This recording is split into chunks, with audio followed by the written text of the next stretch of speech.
ఈ రోజు అయితే ఒక కిలో కోడికూర అయితే పట్టుకొని అదేవిధంగా కొన్ని పచ్చిమిర్చి కొన్ని ఉల్లిగడ్డలు కొద్దిగా అల్లం పేస్ట్ అయితే ఇచ్చిన వీటితో మొత్తం చూడు పసుపు అయితే ఒక లైక్ కొట్టు మనం వీడియో స్టార్ట్ చేద్దాం చాలు. ఇప్పుడు ఈ బుగ్గడి గన్ తీసుకొని పోయి పెట్టుకుందాం ఇక చాలు. ఇదంతా తెల్లటి మంచి నూనె అయితే పోసుకుందాం చాలు దోస్తులు. మన నూనె వేరే వెళ్ళి ఆగింది. ఇప్పుడు అయితే కొద్దిగా పచ్చిమిర్చి కొన్ని ఉల్లిగడ్డలు అయితే వేసుకుందాం ఇక చాలు. కొద్దిగా పచ్చడి పసుపు అయితే పోసుకుందాం చాలు దోస్తులు. కొద్దిగా నూరి దంచుకున్న అల్లం వెల్లుల్లి పేస్ట్ పోసుకుందాం ఇక చాలు దోస్తులు. అన్నేసి అయితే అయిపోయింది. ఇప్పుడు కోడి ముక్కలు అయితే వేసుకుందాం ఇక చాలు. కొద్దిగా సన్నటి తెలుపు అయితే వేసుకుందాం. కొద్దిగా ఎర్రటి కారం పొడి అయితే కలుపుదాం ఇక చాలు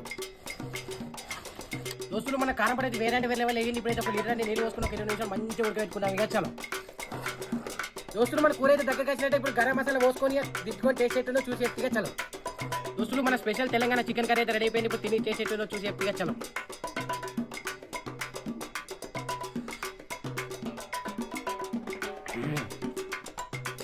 దోస్తులు. మన స్పెషల్ తెలంగాణ చికెన్ కర్రీ అయితే వేరే మీరు మీరు లైక్ చేయండి, షేర్ చేయండి, సబ్స్క్రైబ్ చేసుకోండి. నెక్స్ట్ వెళ్దాం. బాయ్.